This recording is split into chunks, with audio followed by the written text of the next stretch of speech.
Osmistovka starších žáků startována.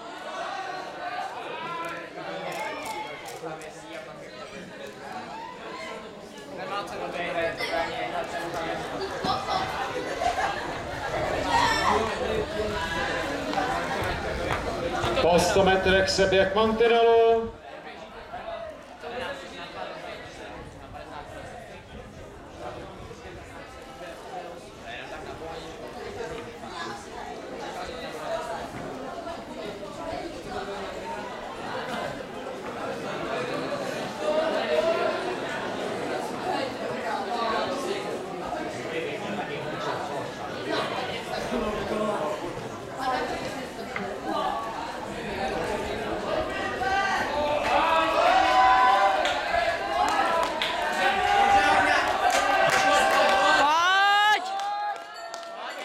Polovinu závodu mají běžci za sebou, v čele Pavel Horníček z Pardubic, za ním Filip Mehringer, Hradec Králové.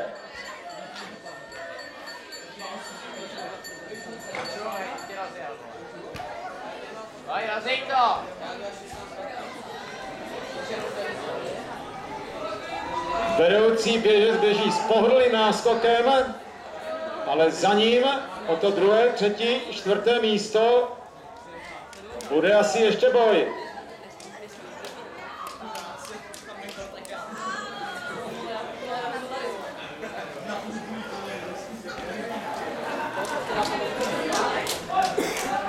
Pavel Horníček z Pardubic krásným krokem bíhá do cílové rovinky. Je to jasný vítěz disciplíny.